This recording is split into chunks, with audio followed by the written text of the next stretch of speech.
어머니, 여기 옥탑방에서 2달만 지내시면 다시 모시러 올게요. 아시겠죠? 아들은 낡고 곰팡내 나는 25만 원짜리 옥탑방의 철문을 열며 말했습니다. 평생 바친 건물을 넘겨준 어머니에게 남은 것은 보일러도 망가진 옥탑방 뿐이었죠. 그리고 바로 다음 주 아들 내외는 처가 식구들과 눈부신 지중해의 크루즈 위에서 샴페인을 터뜨렸습니다. 하지만 그들은 몰랐습니다. 자신들이 버린 어머니가 그들의 인생을 나락으로 떨어뜨릴 열쇠를 쥐고 있다는 사실을요. 이제 그 차가운 옥탑방에서 한 어머니의 세상 가장 뜨거운 복수가 조용히 시작됩니다. 오늘도 사연 끝까지 함께 해주세요. 기름 냄새와 축축한 세제의 습기가 뒤엉킨 낡은 무지개 세탁소 안, 박말자는 쉴 새 없이 돌아가는 세탁기 소음을 배경음악처럼 들으며 땀으로 얼룩진 옷가지를 다리고 있었습니다. 40년이라는 긴 세월의 흔적이 거미줄처럼 얽혀있는 이곳은 남편이 떠난 후 그녀가 홀로 지켜온 세상이자 삶의 전부였죠. 바로 그때였습니다. 정적을 가르며 요란하게 울리는 전화벨 소리에 말자의 분주하던 손길이 멈췄어요. 화면에 뜬 이름은 하나뿐인 아들, 최선우였습니다. 엄마, 저예요. 수화기 너머에서 들려오는 무심한 듯 다정한 아들의 목소리 하나에 말자의 얼굴이 봄날 눈 녹듯 환하게 풀어졌습니다. 어머나, 내 아들. 우리 선우. 이게 얼마만이야, 아들. 밥은 잘 챙겨 먹고 다니는 거니? 요즘 통소식이 없어서 엄마 속이 얼마나 새까맣게 타들어갔는지 모르지. 말자는 산더미처럼 쌓인 빨랫감도 전부 잊은 채 반가움을 감추지 못하고 목소리를 한껏 높였습니다. 엄마, 좋은 소식이 있어서 이따 서영이랑 같이 잠깐 들를게요. 그래. 아이고, 그래. 근데 저녁은? 뚜뚜뚜, 저녁밥을 준비하냐고 묻고 싶었던 말자의 말이 끝나기도 전에 전화는 뚝 끊어져 버렸죠. 하지만 말자는 그럼에도 기분이 좋았습니다. 거울 앞으로 달려가 희끗희끗 도단한 새치를 손으로 꾹꾹 누르고 장롱 깊숙이 넣어두었던 가장 아끼는 외출복으로 서둘러 갈아입었습니다. 아들과 며느리가 함께 온다는 생각만으로도 고된 일상은 금세 잊혀졌고 입가에서는 콧노래가 절로 흘러나왔죠. 2시간 뒤 세탁소의 낡은 유리문이 삐걱거리는 소리와 함께 열렸고 한껏 멋을 낸 선우와 서영 부부가 모습을 드러냈습니다. 서영의 손에는 정체를 알 수 없는 두툼한 서류 봉투가 들려 있었어요. 그 모습이 어딘지 모르게 낯설고 위화감이 느껴졌죠. 어머님, 저희 왔어요. 그동안 잘 지내셨어요? 서영이 과장된 몸짓으로 다가와 다짜고짜 말자의 손을 덥석 잡았습니다. 그 지나치게 살가운 행동에 말자는 잠시 당황했지만 이내 인자한 미소로 며느리를 맞았습니다. 그래, 서영아, 오랜만이구나. 얼굴이 아주 좋아졌네. 밥은 먹고 왔니? 어머님, 저희가 지금 엄청난 소식을 가지고 왔는데 밥이 대수겠어요? 서영이 호들갑을 떨며 말하자 그 옆에 서 있던 선우가 어머니의 어깨를 부드럽게 감싸 안으며 분위기를 잡았습니다. 엄마, 일단 여기 좀 앉아봐요. 드릴 말씀이 있어요. 아주 중요하고 또 기쁜 얘기예요. 아들의 진지한 표정에 말자는 세탁소 한쪽에 놓인 낡은 간이의자에 몸을 기댔습니다. 아들과 며느리는 마치 중대한 발표를 앞둔 정치인처럼 그 앞에 나란히 서서 비장한 눈빛을 교환했습니다. 잠시 숨을 고른 서영이 드디어 입을 열었어요. 어머님, 저희가 드디어 어머님을 편안하게 모실 수 있게 됐어요. 서영은 말을 끝맺기도 전에 눈시울부터 붉히며 말자의 손을 더욱 강하게 움켜쥐었습니다. 나를 모셔? 아니, 그게 갑자기 다 무슨 소리냐? 말자가 어리둥절한 표정으로 되물었습니다. 엄마, 우리가 강남에 새 아파트를 계약하려고 해요. 거실 창문으로 한강이 다 보이고 방도 4개나 딸린 엄청나게 넓고 좋은 집이라고요. 선우가 의기양양한 목소리로 스마트폰을 꺼내 아파트 사진을 어머니의 눈앞에 들이밀었습니다. 잡지에나 나올 법한 휘황찬란한 사진에 말자는 입을 쉽게 다물지 못했습니다. 세상에나 이게 정말 사람이 사는 집이란 말이니? TV에서나 나올 법한 집이네. 그런데 이렇게 좋은 집이 얼마나 비싸겠어. 너희들 가진 돈으로 괜찮은 거야? 걱정이 앞서는 말자의 질문에 환하게 웃고 있던 서영의 표정이 순간 어두워졌습니다. 어머님 사실 그것 때문에 오늘 여기 왔어요. 서영이 기다렸다는 듯 말자의 손등 위로 자신의 손을 포개며 애절한 목소리로 말을 이었습니다. 이 아파트를 저희 힘만으로는 계약하기가 조금 벅차서요. 대출이 많이 필요한데 저희가 지금 가지고 있는 자산으로는 부족해요. 가지고 있는 재산이 많아야 은행에서 대출이 더 잘 나온대요. 선우와 서영은 말도 안 되는 거짓말을 그럴싸한 이유로 포장하며 말을 했습니다. 그럼 뭘 어떻게 해야 하니? 말자는 알아듣기 힘든 말에 고개를 갸웃거렸습니다. 어머님, 저희가 정말 다른 뜻이 있는 게 아니고 어머님 편하게 모시고 싶어서 이러는 거예요. 이 집 계약에만 필요한 거니까 아주 잠시만 이 건물 명의를 저희 앞으로 옮겨주시면 안 될까요? 서영의 목소리는 금방이라도 눈물이 터져 나올 것처럼 간절하게 떨리고 있었습니다. 뭐라고? 명의를? 이 건물을 너희 앞으로 옮겨달라고? 말자의 얼굴에서 웃음기가 순식간에 사라졌습니다. 40년간 피와 땀으로 일궈낸 남편이 남긴 단 하나의 유산인 이 건물을 넘겨달라는 소리였습니다. 엄마, 진짜로 달라는 게 아니라 서류상으로만 잠깐 옮기는 거예요. 계약 끝나고 대출 나오고 잔금 치르자마자 2달 뒤에 바로 무슨 일이 있어도 엄마 이름으로 다시 원상복구 시켜놓을게요. 제가 제 이름 석자 걸고 약속해요. 선우가 어머니의 굳은 표정을 읽고 다급하게 말을 쏟아냈습니다. 하지만 왜 하필 내 건물이 필요하단 말이니? 어머님 아시잖아요. 저희 둘 월급 뻔한 거. 서영이 기어코 손수건을 꺼내 억지로 눈물을 닦아내는 신용을 했습니다.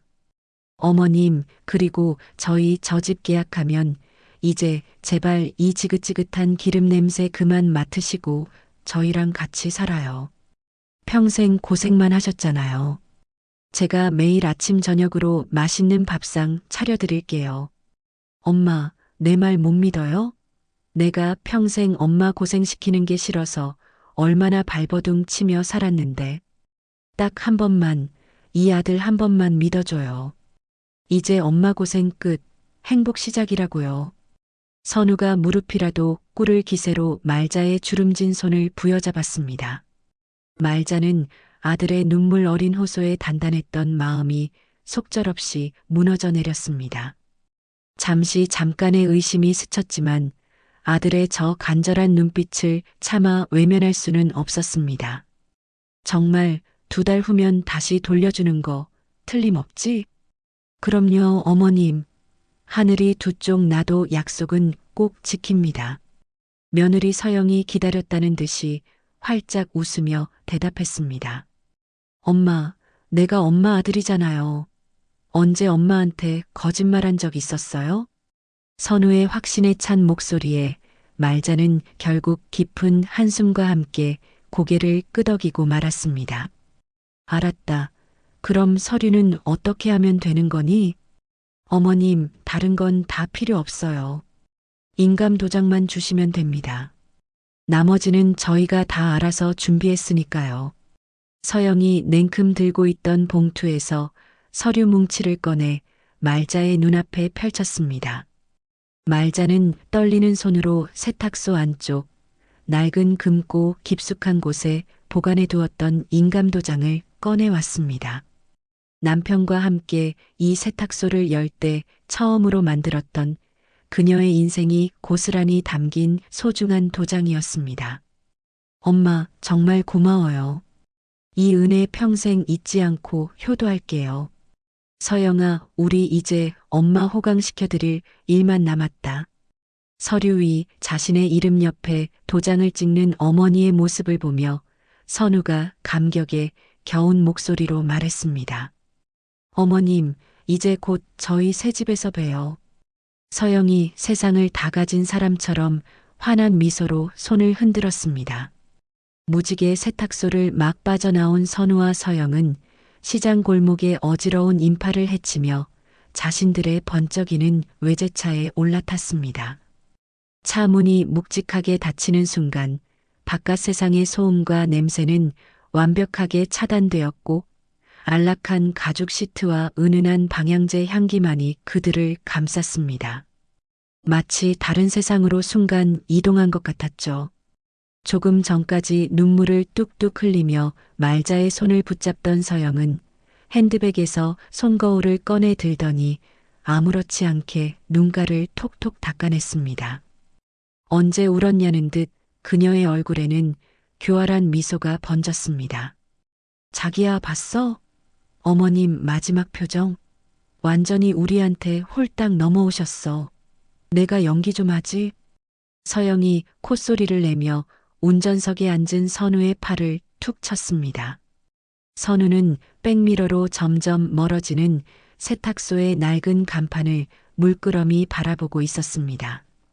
그의 얼굴에는 성공의 기쁨보다는 무언가 찜찜한 기색이 남아 있었습니다. 그래도 어머니 우시는 모습 보니까 마음이 영 안 좋다. 평생 저 건물 하나 품에 안고 사셨을 텐데. 선우가 나지막이 말하자 서영의 표정이 순간 차갑게 굳었습니다. 그녀는 거울을 핸드백에 던져넣듯 집어넣고는 선우를 향해 몸을 돌렸습니다. 자기, 지금 와서 약한 소리 할 거야? 그럼 어쩔 건데? 평생 어머니 저 지긋지긋한 기름 냄새 속에서 다리미질이나 하게 내버려 둘 거야? 우리가 지금 하려는 게 다 어머니 호강시켜 드리려는 거잖아. 안 그래? 호강은 무슨, 우리가 지금 어머니 건물을 담보로 장인어른 사업 자금 대려는 거잖아. 선우가 전곡을 찌르자 서영은 잠시 말을 잃었지만 이내 더욱 당당한 목소리로 쏘아붙였습니다. 그럼 그게 잘못됐어? 우리 아빠 사업이 성공해야 자기도 이사 자리 하나 꿰차는 거고, 그래야 우리가 떵떵거리고 살 수 있는 거잖아. 그래야 어머님한테도 매달 꼬박꼬박 용돈 두둑하게 챙겨드릴 수 있는 거고, 이게 다 연결된 문제라고. 왜 자기만 몰라? 서영은 선우의 손등 위로 자신의 손을 포개며 한결 부드러워진 목소리로 속삭였습니다. 생각해봐. 그 낡아빠진 건물, 그거 평생 붙들고 있어봐야 세탁소 일에서 한 달에 얼마나 버시겠어. 우리가 그거 담보로 크게 한몫 잡아서 사업 성공시키면 어머니는 그냥 편안하게 아파트에서 우리가 주는 용돈 받으면서 TV나 보시면 되는 거야. 어느 쪽이 더 효도하는 거겠어? 그녀의 논리적인 설득 앞에 선우의 죄책감은 눈 녹듯 사라지기 시작했습니다. 알았어. 그래도 어머니한테는 너무 죄송하잖아. 새 아파트 들어간다고 철석같이 믿고 계실 텐데. 걱정하지 마. 그것도 다 계획이 있으니까. 서영이 의미심장한 미소를 지으며 말했습니다. 일단 급한 불부터 꺼야 하니까 이번 주 안으로 대출 실행하고 우리 아빠 회사부터 살려야 해. 그리고 칠순 기념으로 약속했던 지중해 크루즈 여행 예정대로 가는 거고, 그 돈 아깝다고 생각하지 마. 그럼 어머니는 2달 동안 어디에 계시라고 하고? 선우가 가장 걱정되는 부분을 물었습니다. 서영은 마치 정답을 알고 있다는 듯 손가락을 까딱이며 대답했습니다. 내가 다 알아봤지. 보증금도 필요 없는 허름한 옥탑방 하나 구해놨어. 인테리어 공사가 길어진다고 최고급 자재로 싹 바꾸느라 그런다고 둘러대면 돼.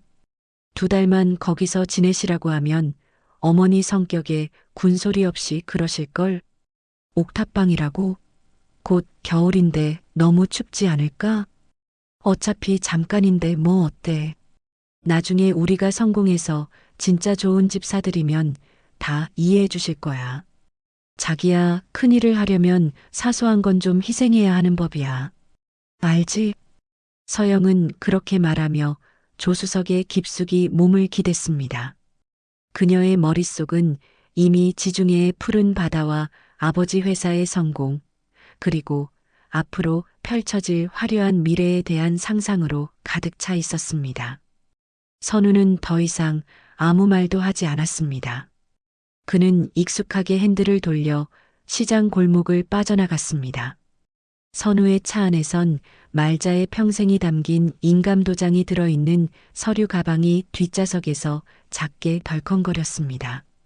그리고 며칠 후 약속대로 선우와 서영이 다시 세탁소를 찾아왔습니다. 그날은 선우와 서영의 집으로 이사를 하기로 한 날이었죠. 말자는 살고 있던 집에서 이사 준비를 마친 상태였습니다. 하지만 어찌된 일인지 두 사람의 표정은 그날과는 달리 무겁게 가라앉아 있었습니다. 어머님, 차에 타세요. 일단 가시죠. 여기 이사업체 기사님들께 주소 알려드려야 하는데 주소 좀 알려줄래? 네, 엄마. 저희가 알려드릴게요. 일단 차에 타세요. 말자는 차갑게 말하는 아들의 목소리에 쎄한 느낌을 받았지만 조용히 차에 올라탔습니다. 강남의 으리으리한 아파트로 향할 것이라는 기대와는 달리 차는 자꾸만 낯선 골목길로 접어들었습니다. 선우야, 여기가 어디니? 길을 잘못 든 것 아니니? 어머님, 거의 다 왔어요. 잠시 후 차가 멈춘 곳은 금방이라도 쓰러질 듯한 낡은 다세대 주택 앞이었죠. 선우와 서영은 말자를 이끌고 가파르고 녹슨 철제 계단으로 향했습니다. 한 걸음 한 걸음 오를 때마다 삐걱거리는 소리가 말자의 심장을 철렁 내려앉게 했습니다. 계단 끝에는 초라한 옥탑방이 을씨년스럽게 자리하고 있었습니다. 어머님, 정말 죄송해요. 서영이 옥탑방의 낡은 문을 열며 고개를 푹 숙였습니다. 대체 여기가 어디니? 말자가 눈앞의 광경을 믿을 수 없다는 듯 당황하며 물었습니다. 엄마, 일단 들어가서 얘기해요. 사실은 저희가 계약하고 집을 다시 꼼꼼하게 살펴보니까 상태가 생각보다 너무 안 좋았어요. 선우가 어머니의 어깨를 붙잡고 변명을 늘어놓기 시작했습니다. 도배도 싹 다 뜯어내고 바닥도 새로 깔아야겠더라고요. 이왕 엄마 모시는 거 대충 하고 싶지 않았어요. 최고급 자재로 완벽하게 수리해서 모시고 싶어서. 그래서 여기는 왜 온 거냐고 묻잖아. 어머님, 인테리어 업체에 물어보니까 공사 기간이 꼬박 2달은 걸린다고 해요. 그때까지만 정말 너무너무 죄송하지만 여기서 잠시만 지내주실 수 있을까요? 서영이 울먹이며 말자의 손을 애처롭게 잡았습니다. 엄마, 제가 자고 들를게요. 뭐 필요한 거 없는지 살펴보고. 2달, 그거 금방 가잖아요. 선우도 죄책감 가득한 표정으로 어머니를 달랬습니다. 말자는 차갑고 퀴퀴한 곰팡이 냄새가 진동하는 방 안을 망연자실하게 둘러보았습니다. 손바닥만한 좁은 공간에 때 묻은 이불 한 채와 작은 냉장고 하나가 전부였죠. 진작 말했으면 내가 그 집 좀 더 늦게 뺐을 텐데. 정말 2달만이면 되는 거지? 네, 어머님. 약속드릴게요. 서영이 굳은 표정으로 고개를 끄덕였습니다. 그리고 이삿짐은 보관 창고로 보냈다고 통보하고는 마치 도망이라도 치듯 옥탑방을 떠났습니다. 홀로 남겨진 말자는 차가운 시멘트 바닥에 주저앉았습니다. 눈앞이 캄캄했지만 애써 마음을 다잡았습니다. 그래, 2달, 딱 2달만 참는 거야. 그러면 우리 아들이랑 따뜻하고 좋은 집에서 살 수 있을 테니까.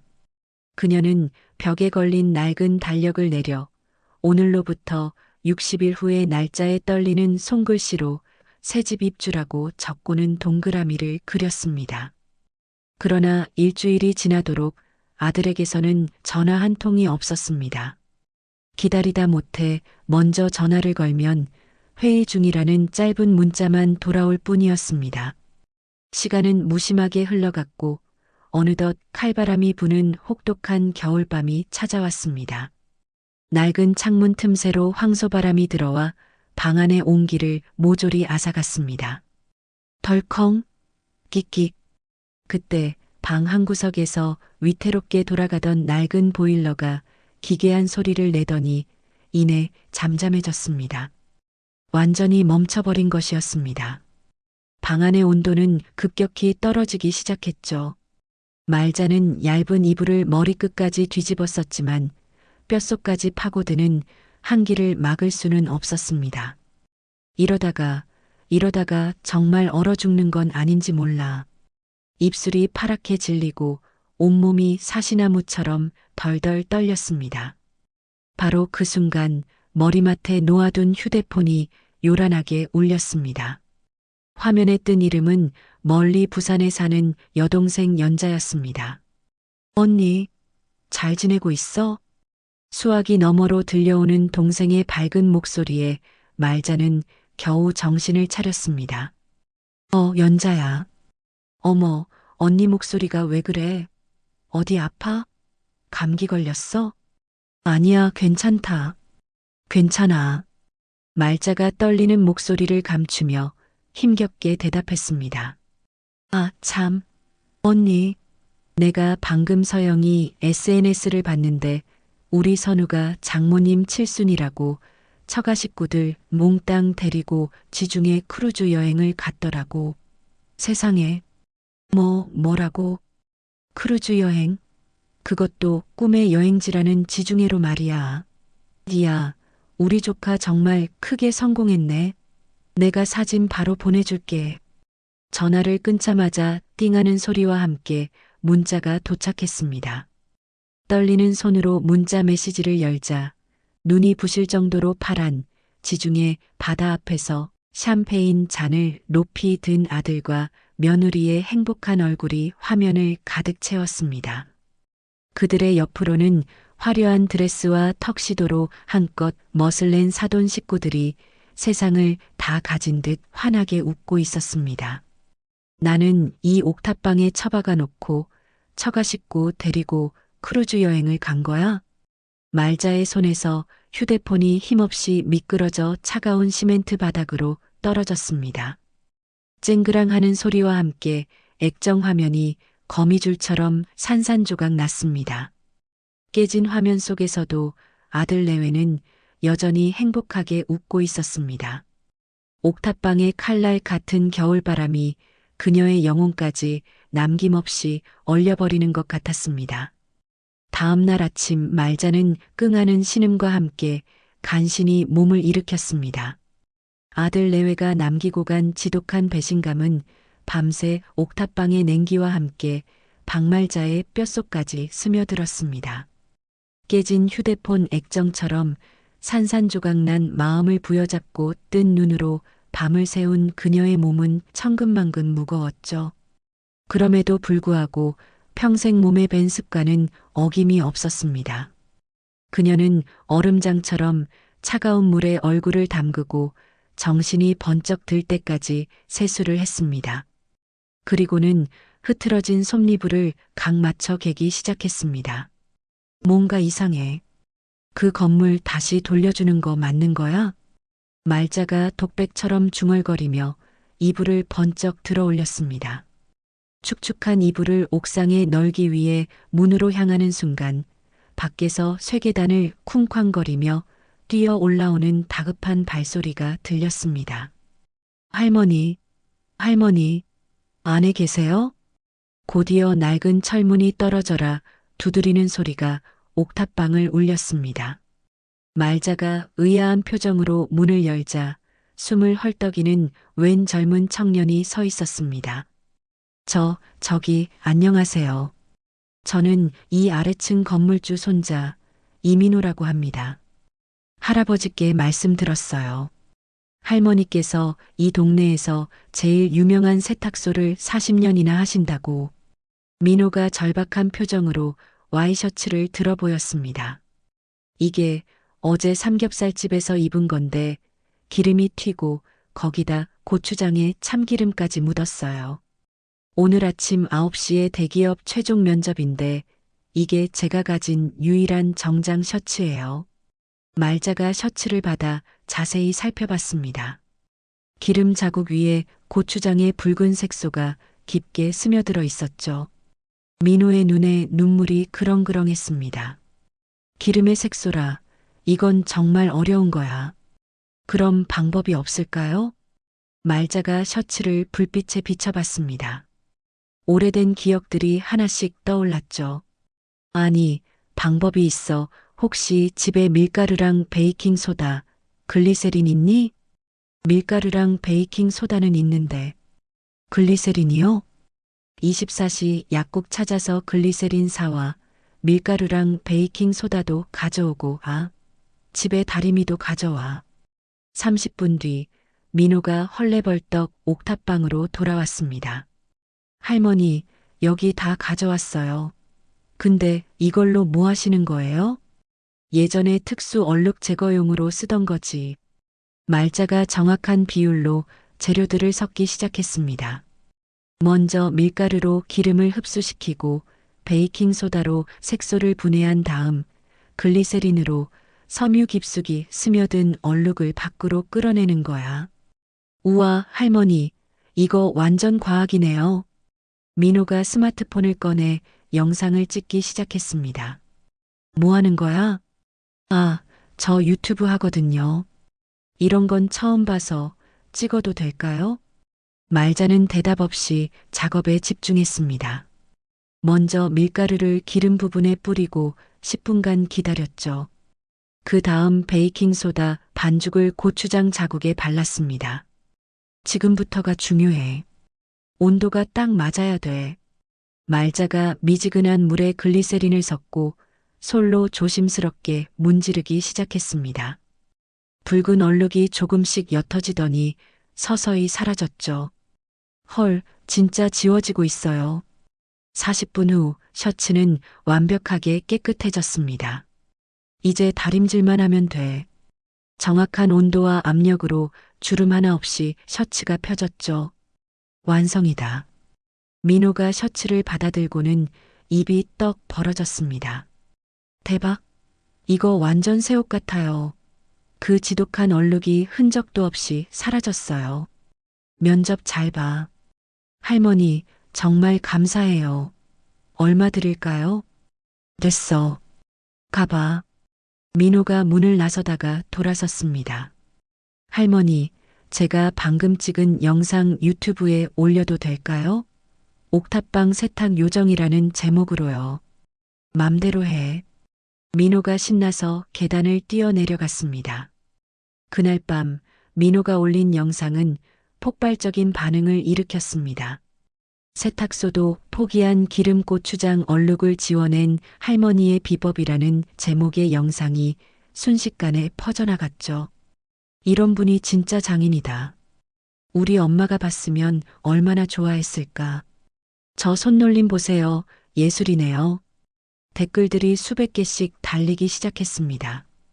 다음 날 아침 말자의 휴대폰이 울렸습니다. 할머니, 면접 합격했어요.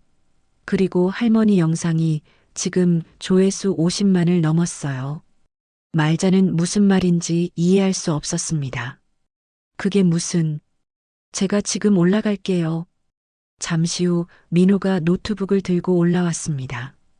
보세요, 할머니. 사람들이 할머니를 응원하고 있어요. 화면에는 수많은 댓글과 하트가 가득했죠. 40년 경력이 이런 거구나. 할머니 세탁 비법 더 알려주세요. 말자의 눈가가 촉촉해졌습니다. 얼어붙었던 그녀의 마음이 조금씩 녹아내리는 것 같았죠. 할머니, 앞으로도 가끔 이런 영상 찍어도 될까요? 말자가 창밖을 바라봤습니다. 차가운 옥탑방이지만 세상과 이어진 작은 창이 열린 것 같았죠. 그래, 해보자. 민호가 환하게 웃었습니다. 할머니가 얼마나 대단한 분인지 이제 온 세상이 알게 될 거예요. 아들 내외가 어머니의 전 재산을 들고 그들만의 낙원을 향해 떠나버린 바로 그 시각, 지중해에 눈부신 햇살이 거대한 크루즈 갑판을 황금빛으로 사치스럽게 물들이고 있었습니다. 하얀 명품 요트 모자를 쓴 오서영이 최신형 스마트폰을 높이 들고 유튜브 방송을 시작했죠. 그녀의 얼굴은 값비싼 화장품과 만족감으로 번들거렸습니다. 여러분 안녕하세요. 인플루언서 서영입니다. 지금 저는 그리스 산토리니 앞바다에 떠있는 초호화 크루즈 위에 있어요. 와, 저기 좀 보세요. 이 보석 같은 에메랄드빛 바다. 정말 비현실적이지 않나요? 서영이 과장된 몸짓으로 카메라를 빙글 돌리자 화면에는 눈이 휘둥그레질 만큼 호화로운 선상 파티장이 펼쳐졌습니다.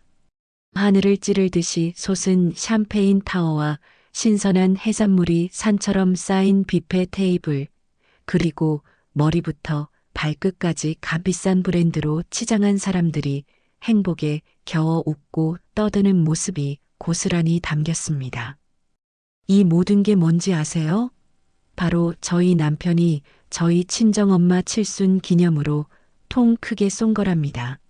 정말 이 세상 최고의 사위 아닌가요? 자기야, 이리 와봐.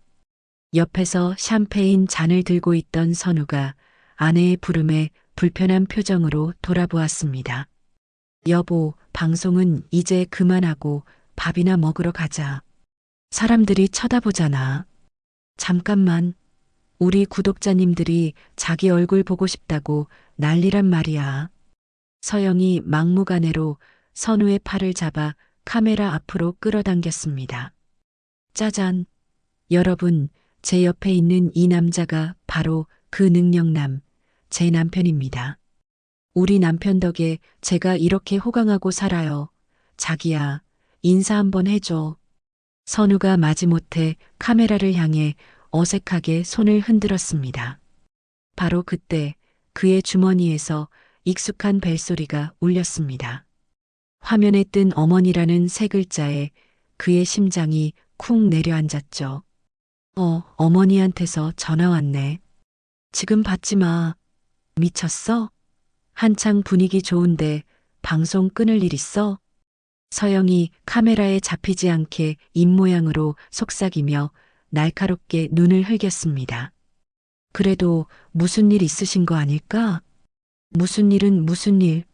자기, 어머니도 혼자 조용히 쉬고 싶으실 거야. 그리고 우리가 이렇게 성공해서 잘 나가는 모습 보여드리는 게 진짜 효도라니까?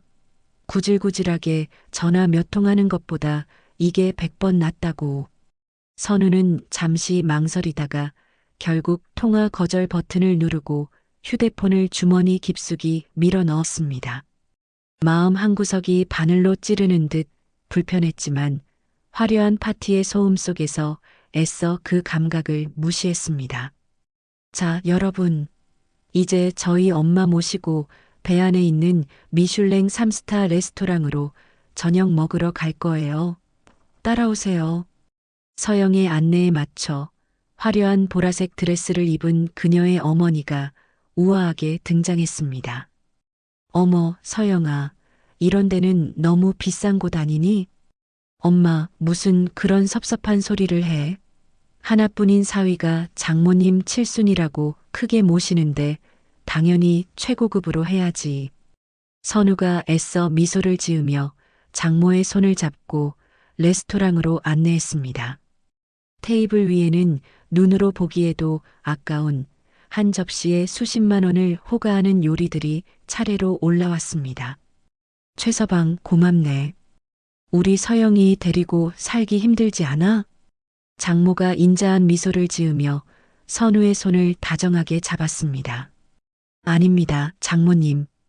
서영이가 저한테는 과분한 아내인걸요. 사부인은 잘 계시고? 사부인이라는 단어에 선우의 표정이 순간 돌처럼 굳었습니다. 어머니는 네, 잘 계십니다. 바로 그 순간 서영이 또다시 라이브 방송을 켰습니다. 여러분, 지금 제 앞에 있는 이 랍스터 요리, 가격이 얼마인 줄 아세요? 무려 50만 원이에요. 제 얼굴보다 더 크죠? 선우가 참다 못해 낮은 목소리로 말했습니다. 여보, 이런 건 굳이 자랑할 필요 없잖아. 왜? 남의 돈 훔친 것도 아니고 우리가 번 돈으로 우리가 쓰는데 뭐가 문제야? 사람들은 이런 걸 좋아한다고. 서영이 짜증이 가득한 얼굴로 쏘아붙였습니다. 한편 그 시각 대한민국 서울의 어느 허름한 옥탑방에서는 말자가 민호와 함께 낡은 노트북 화면을 들여다보고 있었습니다. 할머니, 댓글이 계속 실시간으로 올라와요. 와, 벌써 1000개가 넘었어요. 민호가 제일인 것처럼 흥분해서 외쳤습니다. 세상에, 이게 다 뭐란 말이냐? 사람들이 할머니한테 질문도 엄청 많이 남겨요. 묵은 김치 국물 지우는 법, 옷에 묻은 볼펜 자국 없애는 법, 말자는 느린 손길로 마우스를 움직여 댓글들을 하나하나 읽어내려갔습니다. 30년 전에 돌아가신 우리 어머니가 생각나서 영상을 보고 또 봅니다. 그 황금 같은 손기술, 제발 저에게 전수해 주세요. 그때 민호가 화면을 가리키며 갑자기 소리쳤습니다.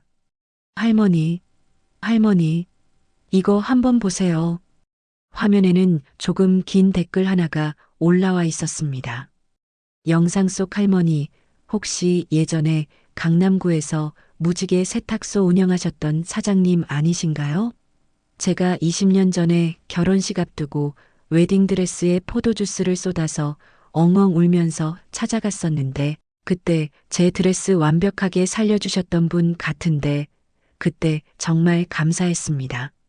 말자의 눈이 동그랗게 커졌습니다.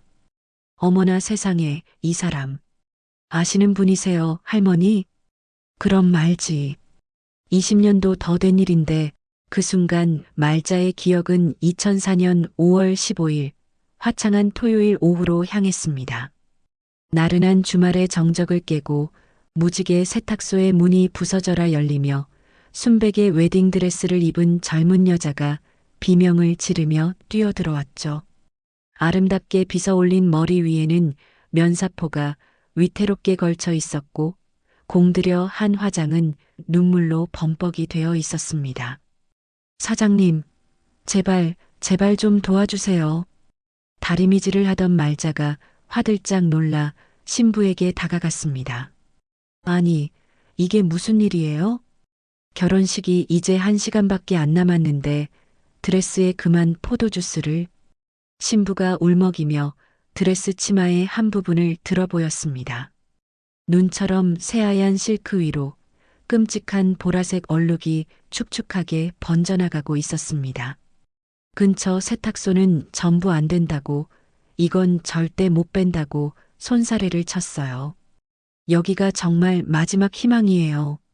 신부는 그 자리에 주저앉아 무릎을 꿇었습니다. 제발요.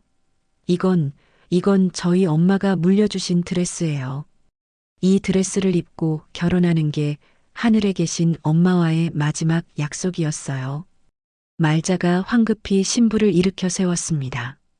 일단 울지 말고 예식 시간까지 얼마나 남았다고 했죠? 1시간이요. 정확히 3시 30분에 신부 입장을 해야 해요. 말자가 벽에 걸린 괴종시계를 쳐다보았습니다. 정말 1시간하고도 몇 분밖에 남아있지 않았습니다. 지금 당장 드레스 벗으세요. 빨리. 네. 여기서요? 하지만 망설일 시간 없어요. 다른 방법이 없으니까. 저 안쪽에 탈의실 있으니 어서 들어가서 벗어요.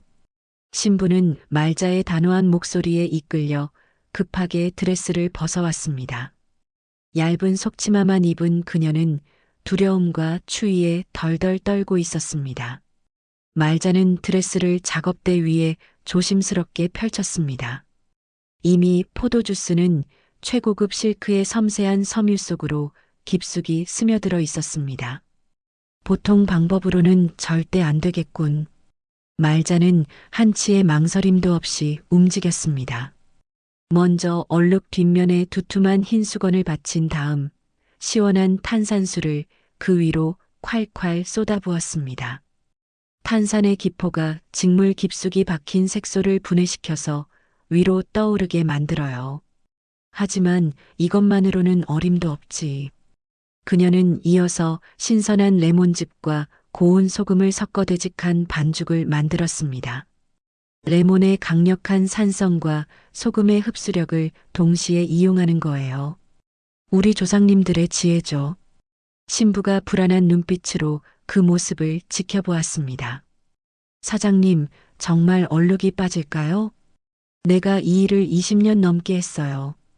그동안 내 손에서 못 지운 얼룩은 없었으니까 나를 믿고 기다려줘요.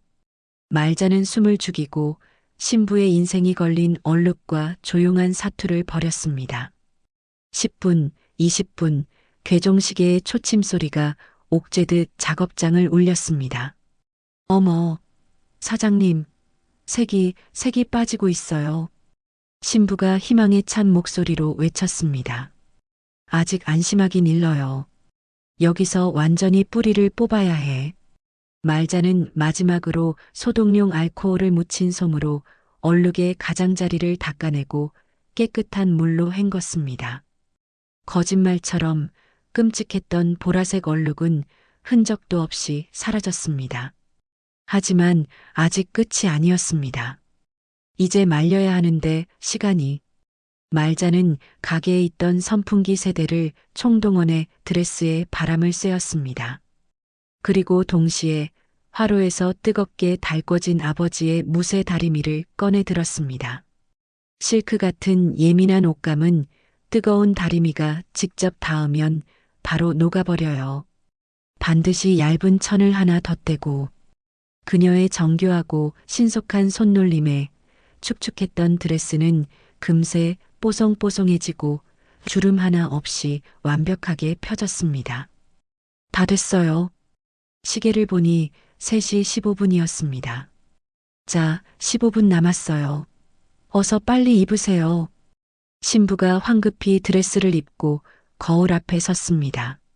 언제 얼룩이 있었냐는 듯 드레스는 처음보다 오히려 더 새 것처럼 눈부시게 빛나고 있었습니다. 사장님, 정말 뭐라고 감사의 말씀을 드려야 할지.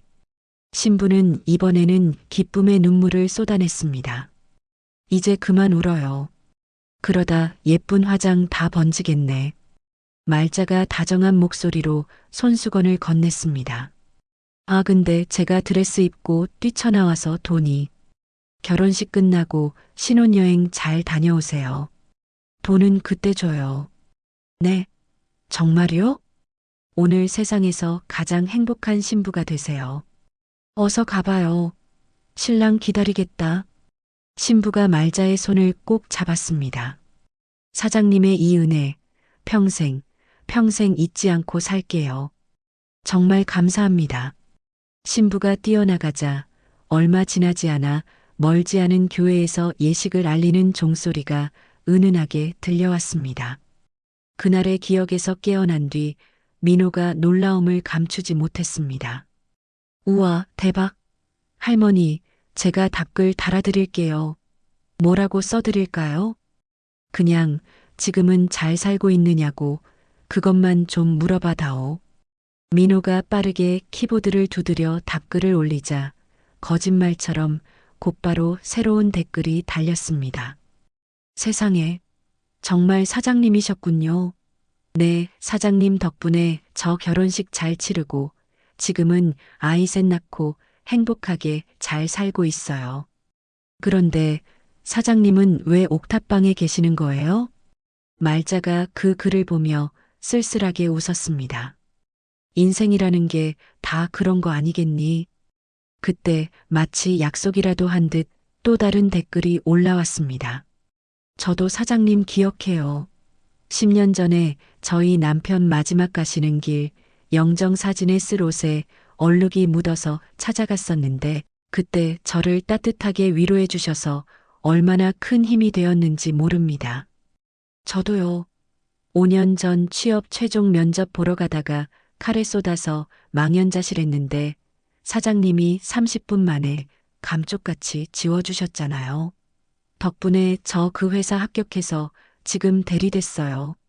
순식간에 댓글창은 말자의 옛 손님들이 보내온 감사와 안부 인사로 가득 채워졌습니다. 그녀가 잊고 있던 수많은 인연들이 디지털 세상 속에서 되살아나고 있었습니다. 할머니, 이거 정말 장난 아니에요. 할머니가 그동안 얼마나 많은 사람들을 도와주면서 사셨는지 이제 알겠어요. 민호가 감동한 목소리로 말했습니다. 다들 그렇게 잘 살고 있었구나.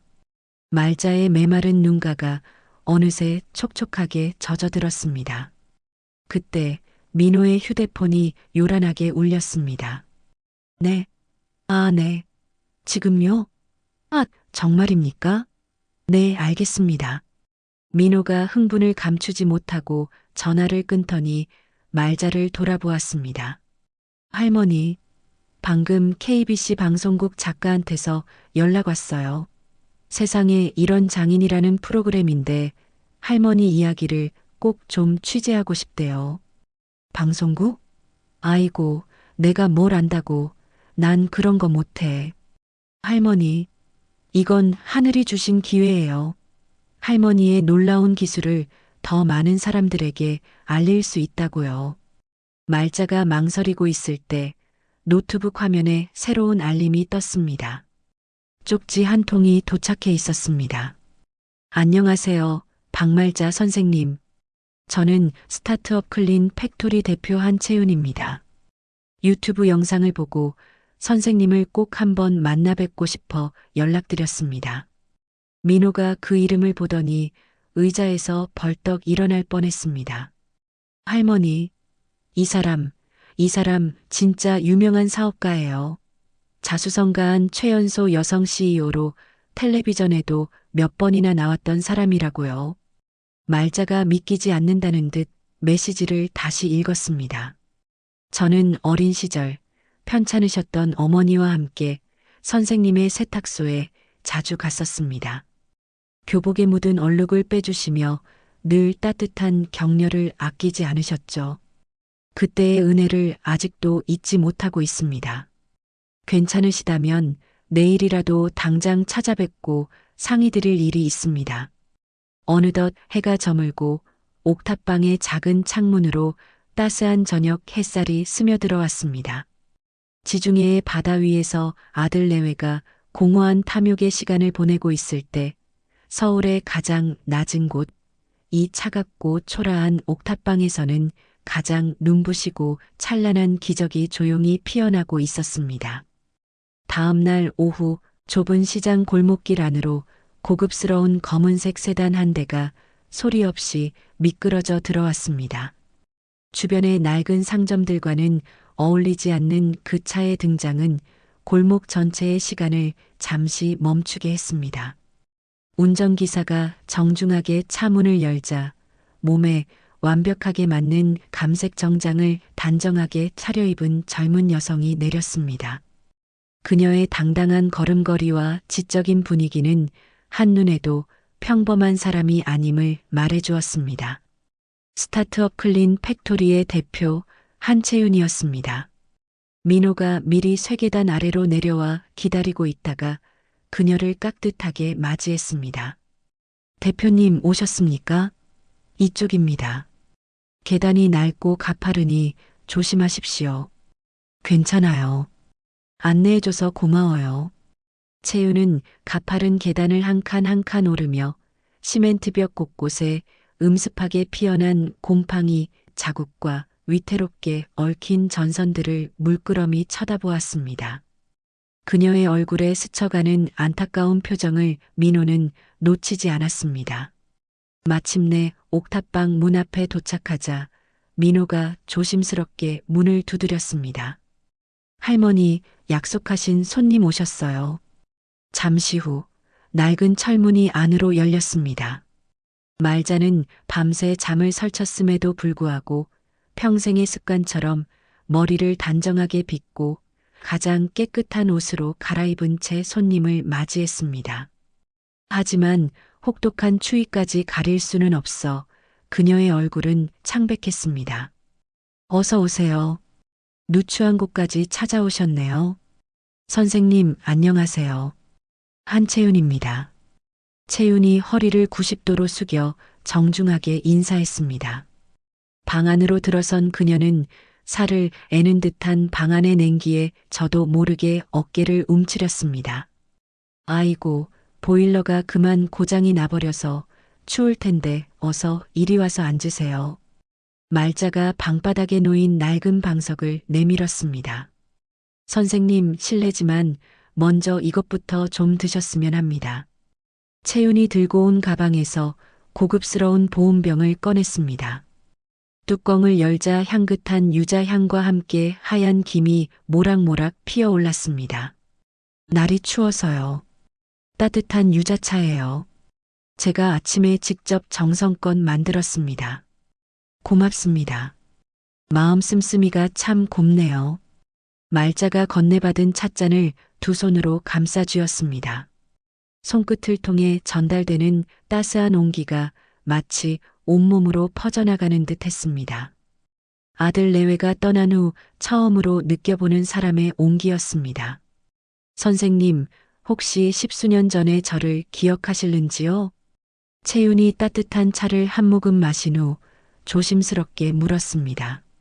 글쎄요, 워낙 드나들던 손님이 많았어야지요. 얼굴들이 가물가물하네요. 15년도 더 된 일이에요. 그때 저희 어머니랑 저랑 단둘이 살았는데 형편이 어려워서 늘 외상으로 세탁물을 맡기곤 했었죠. 말자가 그 말을 듣고 채윤의 얼굴을 찬찬히 뜯어보았습니다. 기억의 저편에서 희미한 얼굴 하나가 떠올랐습니다. 혹시 어머니가 동네 미용실에서 보조로 일하시던 분 아니신가요? 맞아요. 맞아요, 선생님. 기억하시는군요. 채윤의 눈이 놀라움과 기쁨으로 반짝였습니다. 그럼 기억하지요. 그때 따님이 교복을 입고 심부름을 자주 왔었지요. 그렇게 공부를 잘한다고 나중에 커서 꼭 훌륭한 사람이 될 거라고 어머니가 자랑을 입이 닳도록 했었는데 그 학생이 바로 저예요. 그때 제가 중학생이었죠. 채윤의 눈시울이 어느새 붉게 물들었습니다. 어머니가 몇 년 전에 암으로 돌아가셨어요. 돌아가시기 전까지 늘 제 손을 잡고 말씀하셨습니다. 무지개 세탁소 사장님은 우리 모녀의 은인이라고요. 은인은 무슨 은인입니까? 나는 그냥 내 할 일을 한 것뿐인데요. 아닙니다, 선생님. 선생님은 단순히 세탁만 해주신 게 아니었어요. 채윤이 가방에서 조심스럽게 낡은 사진 한 장을 꺼냈습니다. 빛바랜 사진 속에는 하얗고 빳빳한 교복을 입은 채윤과 그 옆에서 세상 가장 행복한 미소를 짓고 있는 그녀의 어머니가 있었습니다. 이게 제 고등학교 졸업식 사진이에요. 이 교복, 선생님께서 3년 내내 아무런 대가도 받지 않고 매일같이 다려주셨던 바로 그 교복입니다. 내가 그랬었나? 네. 어머니가 미용실 막내로 버는 돈으로는 월세 내기도 빠듯했는데 선생님께서는 학생 교복은 언제나 깨끗하고 빳빳해야 기가 산다면서 단 한 번도 돈을 받지 않으셨어요. 채윤이 흐르는 눈물을 손등으로 훔쳤습니다. 선생님 덕분에 저는 가난하다고 해서 구겨진 교복을 입고 주눅 들지 않을 수 있었어요. 그게 어린 제게 얼마나 큰 자존심이고 힘이 되었는지 선생님은 모르실 거예요. 별일도 아닌 것을 가지고 뭘 그렇게까지. 선생님, 저는 지금 클린 팩토리라는 회사를 운영하고 있습니다. 채윤이 태블릿 PC를 꺼내 회사 소개 자료를 말자에게 보여주었습니다. 저희가 새로운 프로젝트를 준비하고 있습니다. 잊혀가는 한국 장인들의 정신과 기술을 현대적으로 재해석해서 새로운 가치를 만드는 브랜드를 론칭하려고 합니다. 그게 나 같은 늙은이랑 무슨 상관이 있다는 말입니까? 그 첫 번째 주자로 선생님을 모시고 싶습니다. 선생님의 성함과 40년 노하우를 건 프리미엄 세탁 세제 라인을 만들고 싶어요. 브랜드 이름은 박말자의 하루로 생각하고 있습니다. 말자가 너무나도 놀라 자신의 귀를 의심하며 채윤을 바라보았습니다. 선생님의 지혜와 비법을 제품으로 만들면 세상의 수많은 사람들이 집에서도 전문가의 손길을 느낄 수 있게 될 겁니다. 하지만 난 배운 것도 없고 이제는 늙어서 선생님은 그저 얼굴만 빌려주시는 모델이 아닙니다. 저희 신제품 개발의 총괄 고문으로 정식으로 모시고 싶습니다. 채윤이 가방에서 두툼한 서류 봉투를 꺼내 말자의 앞에 놓았습니다. 계약서였습니다. 초기 계약금으로 5천만 원, 매달 고물료로 500만 원, 그리고 제품이 출시되면 판매 수익의 10%를 로열티로 지급하는 조건입니다. 그리고 이건 당연한 이야기지만 당장 따뜻하고 편안한 곳으로 모시겠습니다. 저희 회사 근처에 있는 최고급 오피스텔을 준비해 두었습니다. 채윤이 자리에서 일어나 말자의 앞에 다가앉으며 그녀의 갈라지고 거친 손을 두 손으로 따뜻하게 잡았습니다. 선생님, 이제는 제가 선생님께 보답할 차례입니다. 15년 전 선생님께서 이름 없는 저희 모녀에게 베풀어 주셨던 그 따뜻함을 이제는 제가 온 세상에 전하고 싶습니다. 말자는 한참 동안 아무 말 없이 채윤의 얼굴을 바라보았습니다. 눈물 콧물 흘리던 그 어린 꼬마가 어느새 이렇게 훌륭하게 자라 자신의 앞에 앉아 있었습니다. 나는 그저 내 자식 같아서 안쓰러워서 그랬던 것뿐인데 선생님은 가난한 사람들의 마지막 남은 품위를 지켜주셨습니다. 돈으로는 절대 살 수 없는 세상에서 가장 큰 선물을 주신 겁니다. 채윤이 창밖을 가리켰습니다. 저 밖에 선생님의 따뜻한 손길 덕분에 위로받았던 수많은 사람들이 있습니다. 유튜브 댓글이 바로 그 증거입니다. 이제 그들에게 선생님의 이야기를 제대로 들려주고 싶습니다. 민호가 얼른 노트북을 돌려 댓글 창을 보여주었습니다. 박말자 할머니표 세제 나오면 무조건 삽니다. 라는 댓글이 가득했습니다. 긴 침묵 끝에 말자가 천천히 고개를 끄덕였습니다. 알았어요. 한번 해봅시다. 채윤의 얼굴에 비로소 환한 미소가 피어났습니다. 정말 감사합니다, 선생님. 내일 오전에 바로 모시러 오겠습니다. 그런데 한 가지 조건이 있습니다. 네, 선생님. 무엇이든 말씀하십시오. 제품을 만들 때 나처럼 돈 없고 가난한 사람들도 부담 없이 사서 쓸 수 있는 가격의 제품도 반드시 함께 만들어야 합니다. 채윤이 한치의 망설임도 없이 고개를 끄덕였습니다. 물론입니다, 선생님. 프리미엄 라인과 함께 누구나 사용할 수 있는 합리적인 가격의 보급형 라인도 반드시 만들겠습니다. 그리고 수익의 일부는 꼭 나보다 더 어려운 이웃을 위해 써주세요. 선생님의 그 고귀한 뜻 반드시 지키겠습니다. 채윤이 자리에서 일어서며 마지막으로 인사를 건넸습니다. 선생님, 15년 전에 저희 모녀에게 베풀어 주신 그 작은 친절이 이제 더 큰 사랑이 되어온 세상에 돌아갈 겁니다. 말자가 처음으로 진심으로 따뜻하게 웃었습니다. 여전히 보일러는 고장난 채였지만 옥탑방 안은 그 어느 때보다 훈훈한 온기로 가득 차 있었습니다. 반가운 손님이 떠나간 후에도 차가운 옥탑방 안에는 사람의 온기가 오래도록 남아 있었습니다. 그날 밤 방 한구석에 조용히 앉아있던 말자의 시간은 순식간에 50년 전 그날의 기억으로 향했습니다. 때는 1973년의 어느 눈부신 봄날, 전쟁의 상흔이 아직 가시지 않은 부산국제시장 뒷골목이었습니다. 항구에서 불어오는 비릿한 바닷바람과 자갈치 시장의 생선 냄새가 뒤섞여 특유의 활기를 뿜어내던 곳이었죠. 20살의 앳된 말자는 아버지가 운영하는 작은 평화 세탁소에서 일을 배우고 있었습니다.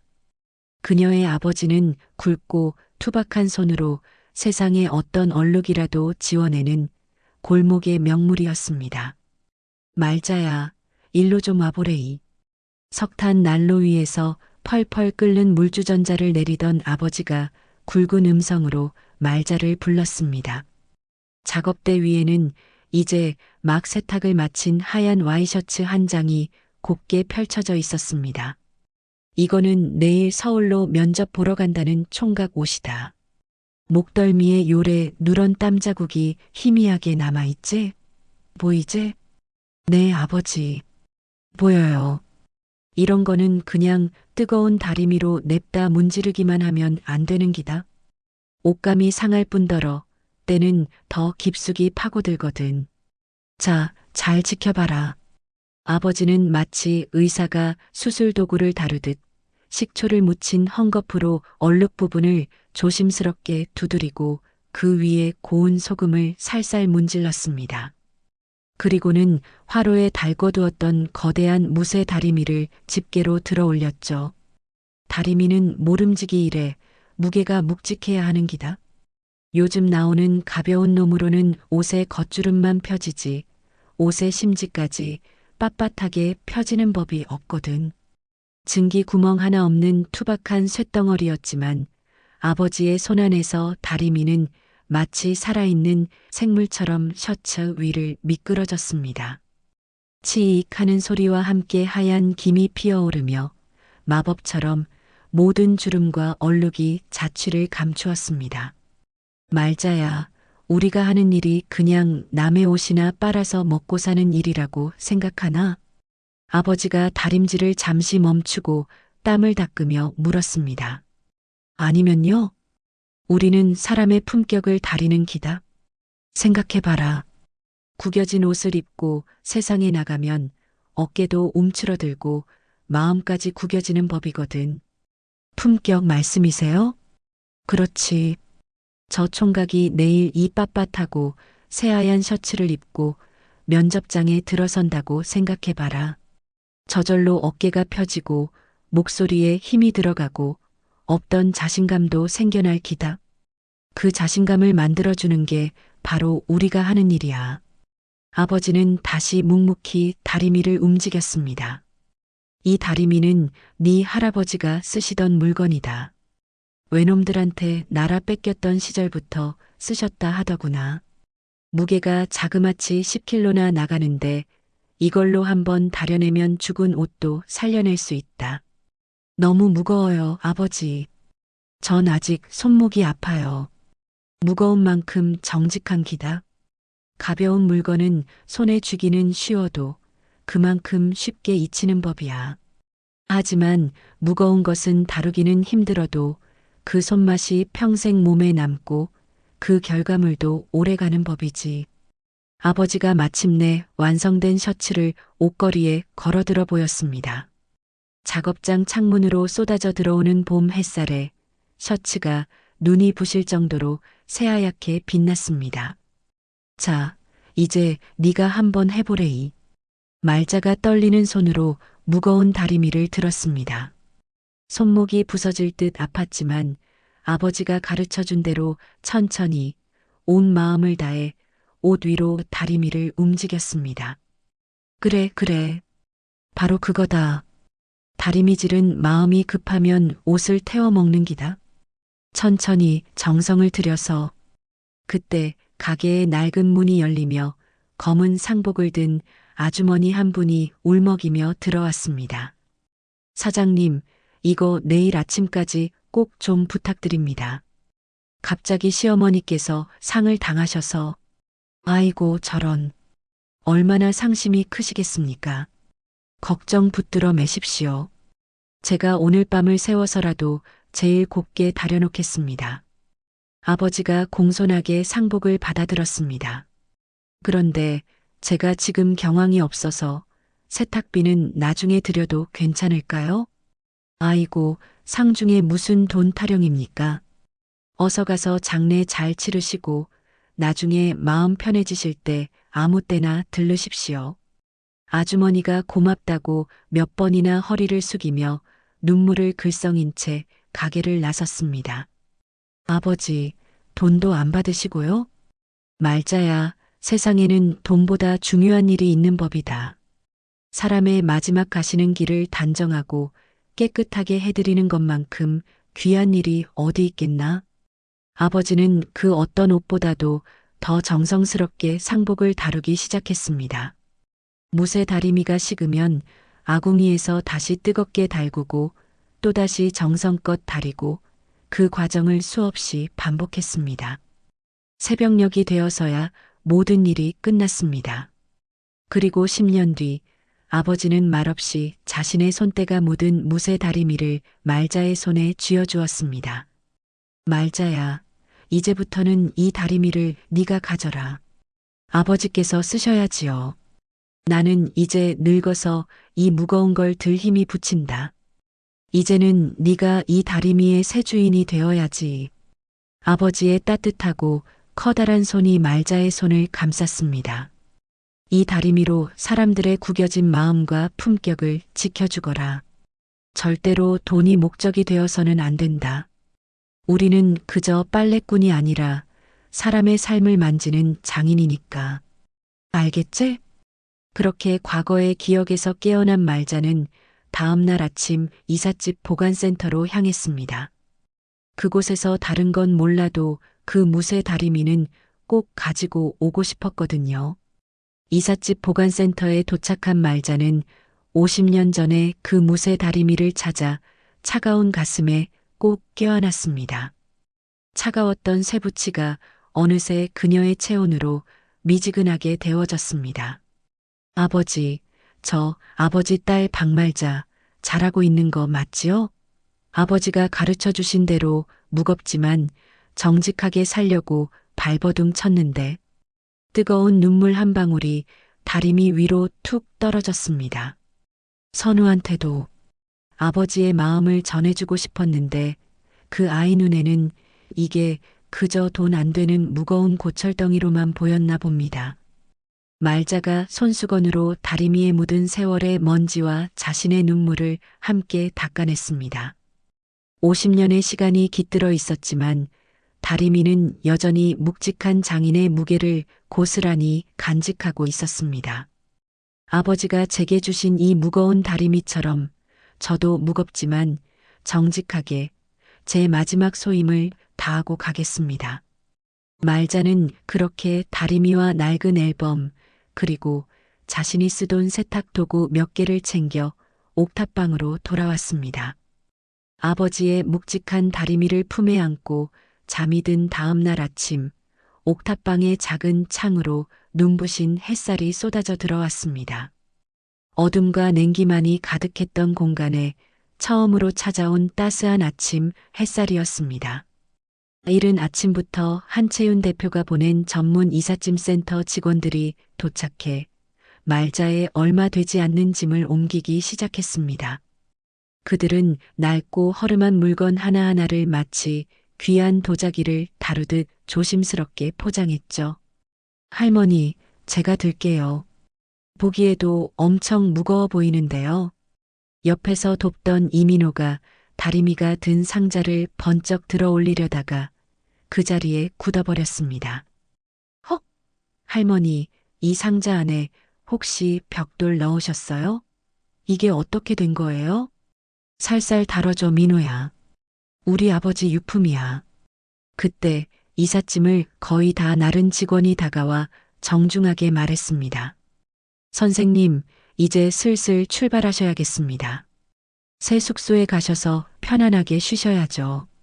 말자는 마지막으로 자신이 머물렀던 옥탑방을 천천히 둘러보았습니다. 지독하게 춥고 외로웠던 공간이었지만 아이러니하게도 모든 기적이 바로 이곳에서 시작되었습니다. 추웠던 옥탑방을 떠나 따뜻하고 쾌적한 새 오피스텔로 이사한 지 어느덧 일주일이 지났습니다. 모든 것이 낯설었지만 밤새 보일러가 꺼질까 걱정하지 않아도 된다는 사실만으로도 말자는 천국에 온 것 같았죠. 그녀는 거실에 놓인 커다란 원목 테이블에 앉아 한채윤 대표와 함께 신제품 개발 회의에 한창이었습니다. 테이블 위에는 각종 천연가루와 액체가 담긴 비커들이 즐비했습니다. 선생님, 지난번에 알려주신 대로 찌든 기름때 제거용 세제 배합을 해봤는데 이 비율이 맞을까요?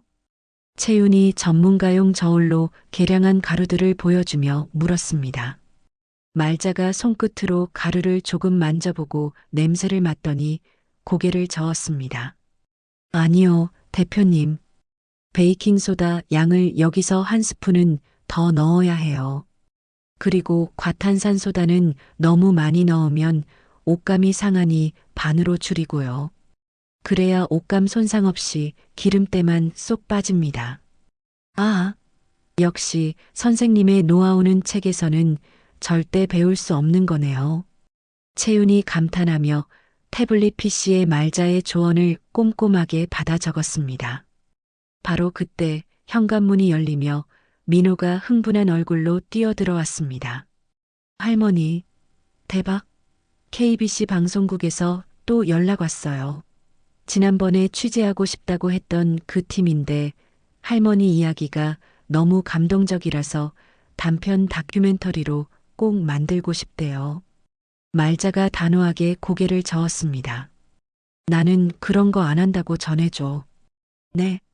왜요, 할머니? 이렇게 좋은 기회를. 내 아픈 이야기를 팔아서 남들한테 구경거리 되고 싶은 마음 없어. 채윤이 말자의 손을 부드럽게 잡았습니다. 선생님, 이건 구경거리가 아니에요. 선생님의 이야기는 지금 어딘가에서 절망하고 있을 수많은 사람들에게 커다란 희망이 될 수 있어요. 희망이라니요. 네. 모든 것을 잃었다고 생각했던 자리에서 자신의 힘으로 다시 꿋꿋하게 일어서는 사람의 이야기요. 그게 누군가에게는 얼마나 큰 용기와 위로가 될지 선생님은 상상도 못하실 거예요. 말자는 한참 동안 창밖을 바라보며 생각에 잠겼다가 마침내 천천히 고개를 끄덕였습니다. 그래요. 내 이야기가 정말로 누군가에게 단 한 사람에게라도 도움이 될 수 있다면 한번 해보지요. 박말자의 인생을 담은 다큐멘터리가 방영된 후 세상은 그야말로 들끓기 시작했습니다. 한평생 묵묵히 자신의 자리를 지켜온 늙은 장인의 이야기는 자극적인 사건 사고에 지쳐있던 사람들의 마음에 깊은 울림을 주었죠. 그리고 그 뜨거운 관심과 기대 속에서 마침내 그녀의 철학이 담긴 브랜드 말자의 하루가 세상에 첫 선을 보이는 날이 밝았습니다. 브랜드 론칭 행사가 열리는 호텔 연회장은 수백 명의 기자들과 업계 관계자들로 발 디딜 틈이 없었습니다. 클린 팩토리의 신제품 발표회는 늘 화제의 중심에 있었지만 오늘만큼은 그 열기가 유독 뜨거웠습니다. 무대 뒤 곱게 빗어올린 흰머리에 단아한 옥색 한복을 차려입은 말자는 긴장된 얼굴로 무대 아래를 내려다보고 있었습니다. 선생님, 괜찮으세요? 너무 떨지 마세요. 한채윤 대표가 다가와 그녀의 손을 따뜻하게 잡아주었습니다. 내가 이런 큰 자리에 서도 되는 사람인지 모르겠습니다. 선생님은 세상에서 가장 자격이 넘치는 분이세요. 선생님의 인생이 바로 우리 브랜드의 역사인 거리요. 잠시 후 무대 위 조명이 환하게 켜지고 채윤이 먼저 단상에 올랐습니다. 카메라 플래시가 쉴 새 없이 터졌습니다. 오늘 이 자리에 와주신 귀빈 여러분, 그리고 기자 여러분, 진심으로 감사합니다. 저희 클린 팩토리는 오늘 단순한 신제품이 아닌 새로운 철학을 여러분께 선보이고자 합니다. 채윤은 잠시 말을 멈추고 객석을 둘러보았습니다. 저는 오늘 한 분의 위대한 장인이자 제 인생의 스승님을 여러분께 소개해 드리려고 합니다. 브랜드 말자의 하루의 심장이자 영혼이신 분, 박말자 선생님을 큰 박수로 맞아주십시오. 우레와 같은 박수 소리와 함께 말자가 채윤의 부축을 받으며 천천히 무대로 걸어나갔습니다. 그녀는 수십 년간 다리미를 잡았던 것처럼 마이크를 두 손으로 꼭 쥐었죠. 그녀는 준비된 원고를 읽는 대신 객석에 앉은 사람들의 눈을 하나하나 마주치며 자신의 이야기를 시작했습니다. 저는 평생을 시장 골목 구석에서 세탁소를 운영한 박말자라고 합니다. 그녀의 꾸밈없는 첫마디에 소란스럽던 행사장은 순간 물을 끼얹은 듯 조용해졌습니다. 저는 글도 많이 못 배웠고 가진 것도 없는 사람입니다.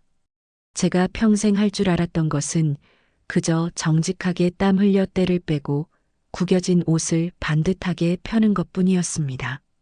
저희 아버지는 제게 늘 말씀하셨습니다. 우리는 그냥 빨래꾼이 아니라 사람의 구겨진 마음과 품격을 펴주는 장인이라고요. 말자의 목소리는 떨렸지만 그 안에는 수십 년의 세월이 담긴 단단한 힘이 실려 있었습니다. 오늘 제가 내놓은 이 말자의 하루라는 세제는 지난 50년간 제가 흘린 땀과 눈물, 그리고 제 아버지의 가르침을 갈아 넣었습니다. 저는 약속드릴 수 있습니다. 내 자식, 내 손주가 입는 옷에 쓸 수 없는 것은 단 한 방울도 넣지 않았습니다. 화려한 향기나 눈속임용 거품 대신 옷에 숨은 때까지 깨끗하게 만드는 정직함 하나만을 담았습니다. 그녀의 진심 어린 연설이 끝나자 장내에서는 잠시 정적이 흘렀습니다. 이내 객석 여기저기서 훌쩍이는 소리가 들려왔고 곧이어 행사장이 떠나갈 듯한 기립박수가 터져 나왔습니다. 그것은 단순한 신제품에 대한 기대감이 아닌 한 사람의 진실된 인생에 대한 깊은 존경의 표시였습니다. 말자의 하루는 출시와 동시에 그야말로 사회적인 현상이 되었습니다. 온라인 판매가 시작된 지 단 10분 만에 준비된 초도 물량 10만 개가 전량 매진되는 기염을 토했죠. 오프라인 매장에서는 제품을 사기 위해 새벽부터 줄을 서는 진풍경이 벌어졌습니다. 사람들은 단순히 세제를 사는 것이 아니었습니다. 그들은 박말자라는 장인의 정직함과 그녀가 걸어온 세월의 가치를 구매하는 것이었습니다.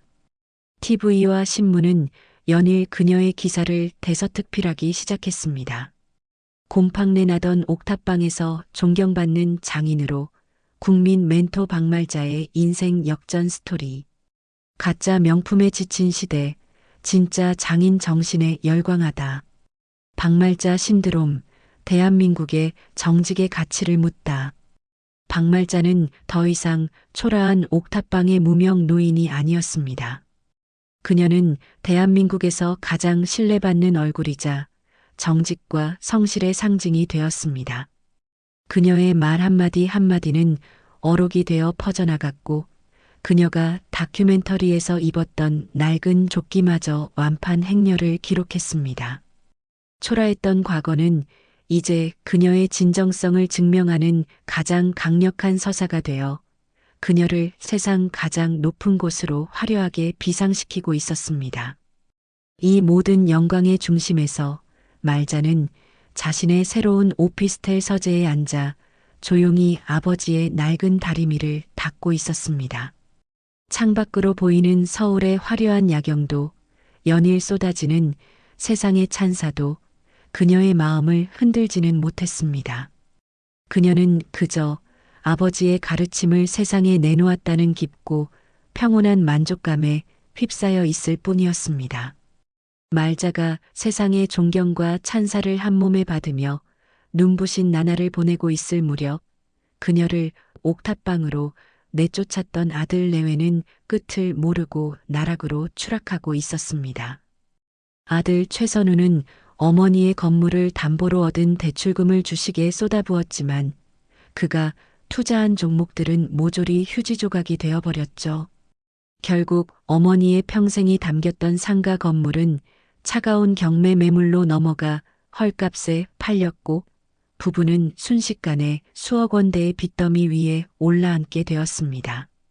화려했던 강남의 아파트는 진작에 빼앗겼고 지금은 곰팡내가 진동하는 반지하 단칸방에서 하루하루를 버티고 있었습니다. 최선우 씨, 돈 갚으라고 당장 안 나와. 아침부터 현관문을 두들기는 사채업자들의 고함 소리에 선우는 이불을 머리끝까지 뒤집어 썼습니다. 며칠째 씻지도 못해 퀭한 그의 옆에서 오서영이 날카로운 손톱을 깨물며 쏘아붙였습니다. 당신 정말 이대로 손 놓고 있을 거야? 당신 어머니는 지금 TV만 틀면 나오는데 백만장자가 다 됐는데 우리는 이게 뭐야? 선우가 신경질적으로 이불을 걷어찼습니다.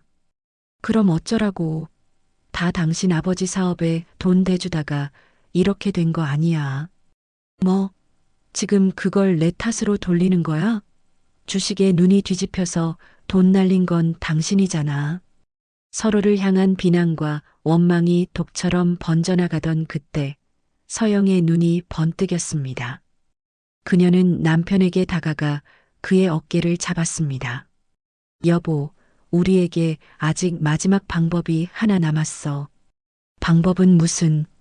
당신 어머니 클린 팩토리 본사로 찾아가는 거야. 미쳤어? 어머니가 우리를 만나주기나 할 것 같아? 만나달라고 가는 게 아니야. 쇼를 하러 가는 거지. 서영의 입가에 교활한 미소가 걸렸습니다. 생각해봐. 지금 당신 어머니는 국민 어머니, 정직한 장인의 아이콘이야. 그런 사람이 자기 아들 내외가 찾아와서 눈물로 용서를 비는데 매정하게 내쫓을 수 있을까? 기자들 앞에서 무릎이라도 꿇어봐. 동정 여론이 쏟아질 거고 이미지를 중시해야 하는데 당신 어머니는 어쩔 수 없이 우리를 받아줄 수밖에 없을걸? 마지막 남은 동아줄이라도 잡는 심정으로 두 사람은 가장 값나가는 옷을 찾아 걸치고 클린 팩토리의 본사 로비에 들어섰습니다. 과거에 자신들이 살던 강남 아파트보다 더 웅장하고 화려한 로비의 모습에 두 사람은 순간 위압감을 느꼈습니다. 로비 중앙의 거대한 미디어 월에서는 말자의 하루 광고 영상이 나오고 있었고 그 안에서 박말자는 세상 가장 인자한 미소를 짓고 있었습니다. 마침 로비에서는 신제품 출시를 기념해 기자들을 초청한 작은 행사가 진행 중이었습니다. 수많은 카메라와 기자들이 모여 있는 것을 확인한 서영이 선우의 옆구리를 쿡 찔렀습니다. 바로 지금이었습니다. 선우는 결심한 듯 인파가 가장 많이 모인 로비 중앙으로 성큼성큼 걸어나갔습니다. 그리고는 조금의 망설임도 없이 쿵 소리가 나도록 대리석 바닥에 그대로 무릎을 꿇었습니다. 로비에 있던 모든 사람들의 시선이 그에게로 쏠렸습니다. 카메라 플래시가 터지기 시작했습니다. 어머니, 어머니. 선우는 마치 연극배우처럼 하늘이 떠나가라 절규했습니다. 그의 옆으로 달려온 서영 역시 바닥에 주저앉아 땅을 치며 통곡하기 시작했습니다. 어머님, 저희가 정말 죽을 죄를 지었습니다. 저희가 잠시 눈이 멀어서, 돈에 눈이 멀어서 어머니 가슴에 대못을 박았습니다. 제발, 제발 이 어리석은 자식들을 한 번만 용서해 주십시오. 갑작스러운 소동의 기자들은 굶주린 하이에나처럼 두 사람에게 몰려들었습니다. 선우와 서영은 자신들의 계획이 성공했음을 직감하며 더욱더 처절하게 눈물을 쏟아냈습니다. 주변의 시선을 이용해 어머니를 압박하고 동정 여론을 등에 업으려던 그들의 눈물쇼. 하지만 그들의 의도와는 달리 상황은 전혀 예상치 못한 방향으로 흘러가기 시작했습니다. 한 노련한 기자가 날카로운 질문을 던졌습니다. 최선우 씨, 지금 와서 용서를 비는 이유가 뭡니까? 혹시 주식 투자 실패로 전 재산을 잃고 심지어 어머니에게서 명의를 이전받았던 건물마저 경매로 넘어갔다는 소문이 사실입니까? 그 질문에 선우의 울음이 순간 멈칫했습니다. 또 다른 기자가 마이크를 들이밀었습니다. 어머니가 초라한 옥탑방에서 지내실 때는 한 번도 찾아오지 않다가 이렇게 성공하시니 갑자기 나타나 용서를 비는 것을 대중들이 어떻게 받아들일 거라고 생각하십니까? 이건 진심 어린 사과가 아니라 돈을 노린 계산된 연극이라는 비난에 대해서는 어떻게 생각하십니까? 기자들의 송곳 같은 질문이 쏟아지자 동정심을 기대했던 두 사람의 얼굴이 하얗게 질리기 시작했습니다. 주변에서 구경하던 회사 직원들과 방문객들의 시선도 동정에서 경멸로 바뀌어 갔습니다. 세상에, 저 사람들이 그 페륜아들이구나. 자기 엄마 재산 다 가로채서 저 여자네 집에 다 갖다 바쳤다며? 얼굴에 철판을 깔았네. 연기하는 것 좀 봐. 소름 끼쳐. 주변의 비난과 수군거림은 날카로운 비수가 되어 두 사람의 심장에 박혔습니다. 그들이 원했던 동정의 무대는 어느새 그들의 추악한 탐욕과 위선을 만천하에 공개하는 잔인한 심판대로 변해 있었습니다. 그들은 스스로 파놓은 함정에 빠져 수많은 카메라와 경멸의 시선 속에 완전히 고립되고 말았습니다. 기자들의 날카로운 질문이 맹렬한 화살처럼 쏟아져 내리고 계산된 눈물 연기가 오히려 조롱거리가 되어버린 바로 그 순간이었습니다. 최선우와 오서영이 더는 숨을 곳 없이 궁지에 몰려 허우적대고 있을 때 띵소리와 함께 로비의 엘리베이터 문이 열렸습니다. 로비에 있던 모든 사람들의 시선이 일제히 그곳으로 쏠렸습니다. 엘리베이터 안에는 단아한 한복 차림의 박말자가 한채윤 대표와 함께 서 있었습니다. 그녀의 얼굴에는 소란을 마주한 놀라움이나 당황한 기색 대신 깊고 고요한 평온함만이 깃들어 있었죠. 마치 시끄러운 시장 한복판에 홀로 핀 고고한 난초와 같았습니다. 박말자 선생님, 어머니. 기자들은 특종을 잡기 위해, 아들 내외는 마지막 동아줄을 잡기 위해 동시에 그녀를 향해 몰려들었습니다. 선우는 기다렸다는 듯이 엉망이 된 얼굴로 어머니를 향해 무릎으로 기어가기 시작했습니다. 어머니, 제가 정말 잘못했습니다. 어머니. 그는 말자의 발치에 엎드려 그녀의 옷자락을 붙잡으려 애썼습니다. 카메라 플래시가 광적으로 터지며 그 비참하고 극적인 순간을 담아냈습니다. 모두가 숨을 죽이고 말자의 다음 행동을 기다렸습니다. 그녀가 과연 아들을 향해 분노를 터뜨릴 것인가, 아니면 이 모든 것을 용서하는 모성애를 보여줄 것인가. 하지만 말자의 반응은 그 모든 예상을 차갑게 배반하는 것이었습니다. 그녀는 바닥에 엎드려 오열하는 아들을 향해 분노도 연민도 아닌 마치 길가의 벌레를 보는 듯한 얼음처럼 차가운 무관심을 보였습니다. 그녀의 시선은 아들의 얼굴에 머무르지 않고 그의 머리 위, 저 너머의 먼 곳을 향해 있었죠. 그녀는 흐느끼는 아들을 피해 돌아가는 대신 원래 가려던 길을 그대로 걸었습니다. 마치 바닥에 아들이라는 존재가 없는 것처럼 그녀는 한치의 망설임도 없이 아들을 지나쳐갔습니다. 선우의 처절한 울음소리도 수백 개의 카메라 플래시도 그녀의 발걸음을 멈추게 하지는 못했습니다. 그러다 그녀는 잠시 걸음을 멈추고 바닥에 엎드린 아들을 내려다보았습니다. 그리고는 천천히 허리를 숙여 그의 귓가에 다른 누구도 들을 수 없는 나지막한 목소리로 속삭였습니다. 그 목소리에는 어떠한 감정도 실려 있지 않아 오히려 섬뜩할 정도였습니다.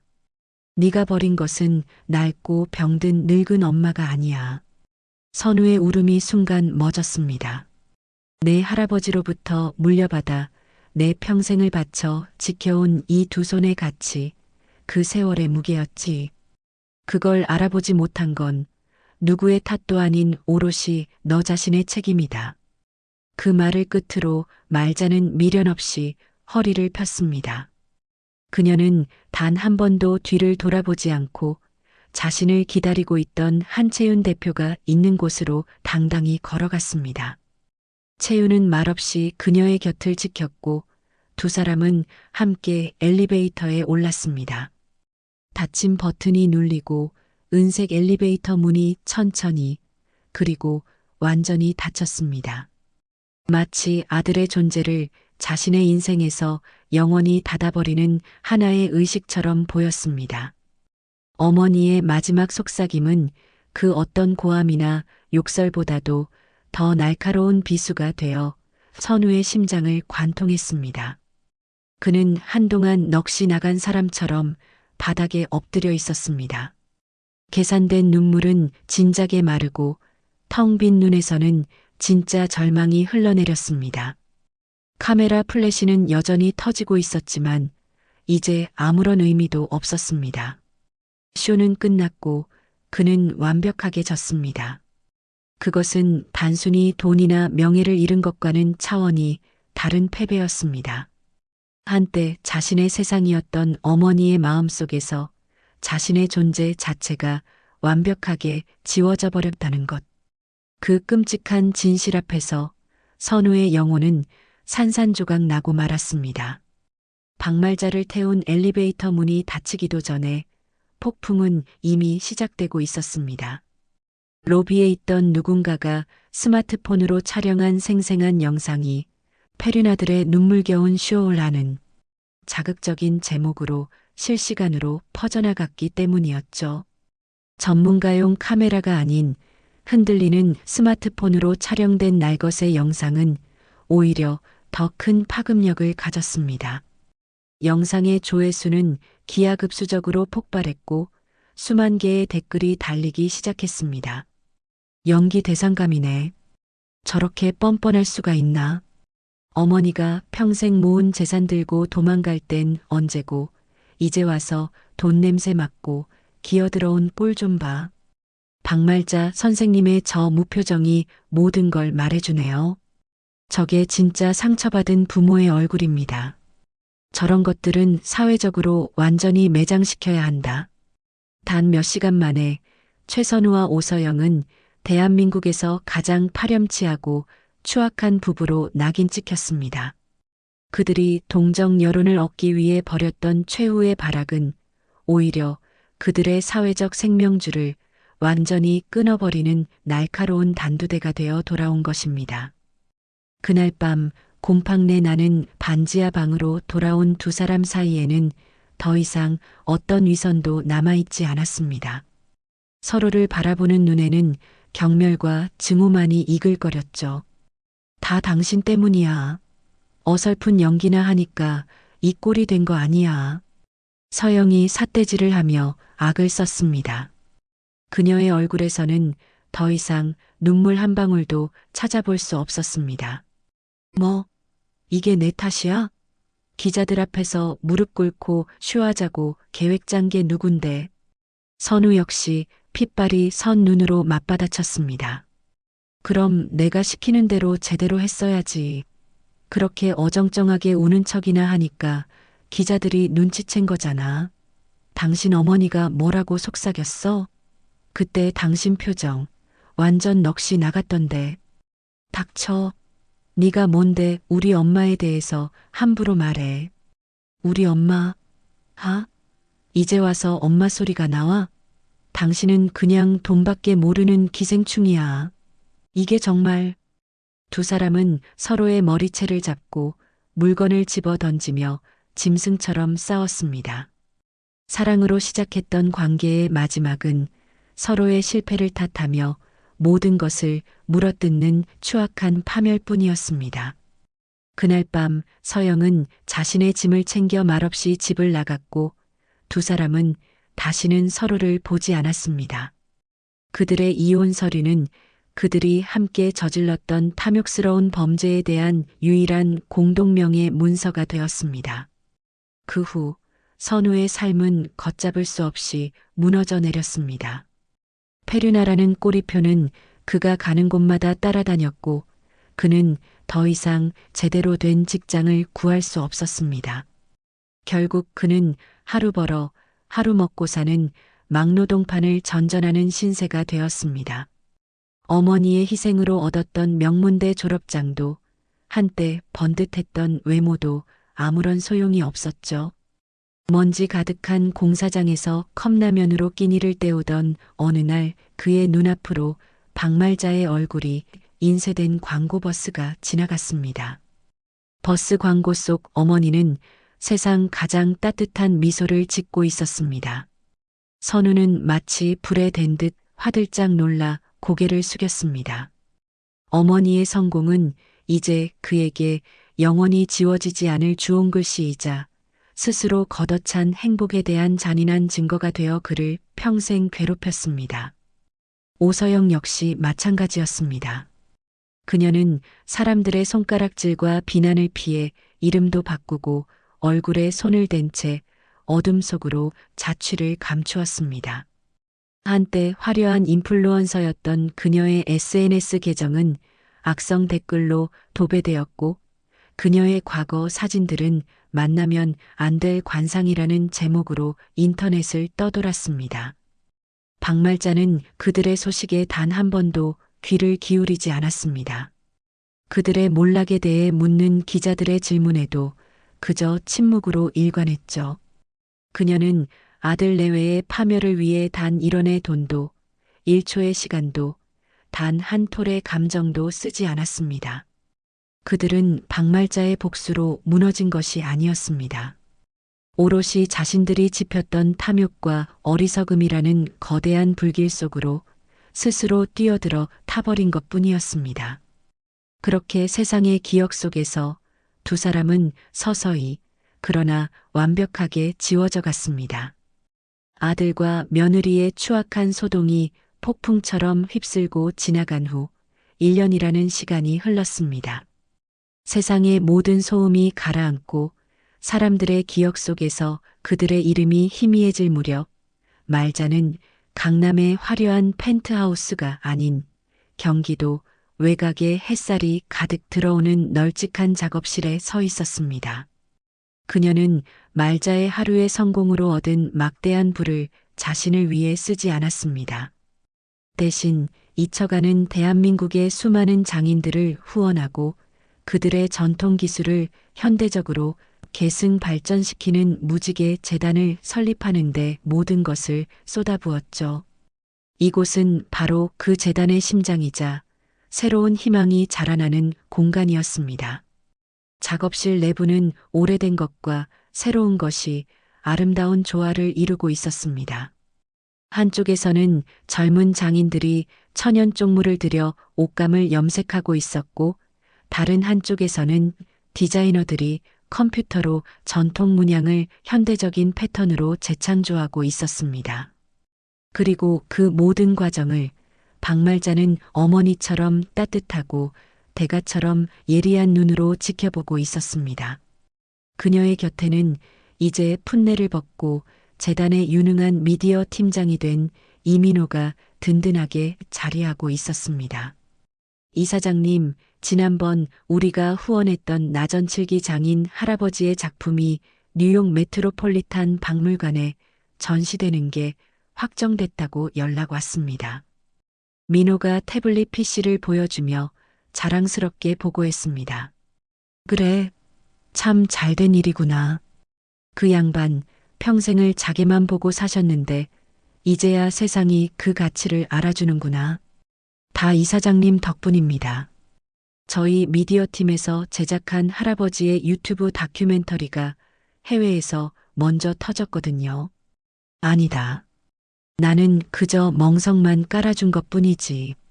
기술은 낚는 것이 아니라 사람들에게서 잊히는 것이란다.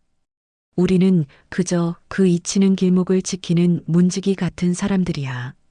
말자가 온화하게 미소 지으며 말했습니다. 그녀는 더 이상 좁은 세탁소 골목의 주인이 아니었습니다. 사라져가는 대한민국의 소중한 가치들을 지키고 그것을 다음 세대에게 물려주는 더 큰 유산의 수호자가 되어 있었습니다. 말자는 작업실 가장 안쪽, 가장 밝은 햇살이 들어오는 곳으로 발걸음을 옮겼습니다. 그곳에는 특수 제작된 받침대 위에 그녀의 아버지가 물려준 낡은 무쇠 다리미가 마치 성물처럼 고이 모셔져 있었습니다. 한 어린 제자가 서툰 솜씨로 하얀 손수건을 다리고 있었죠.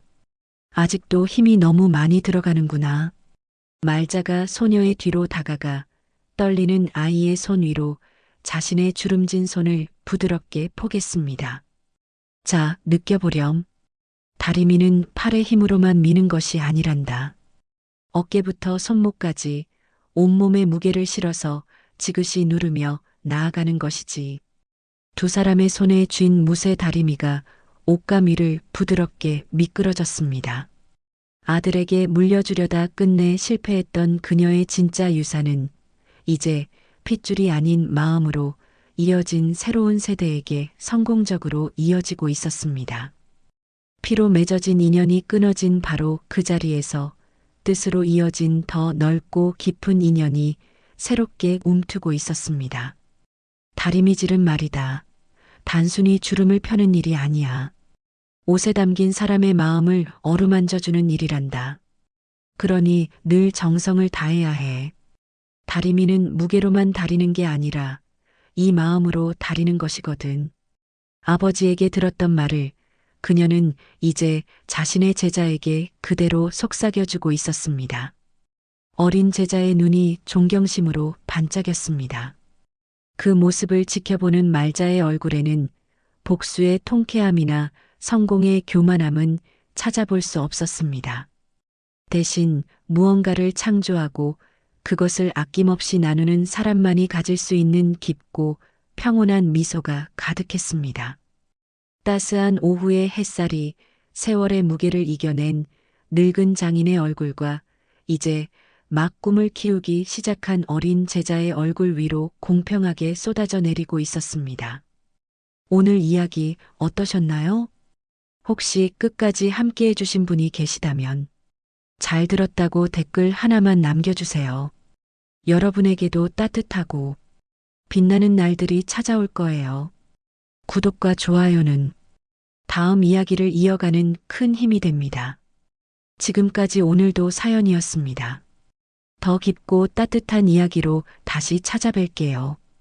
편안한 하루 보내세요. 감사합니다.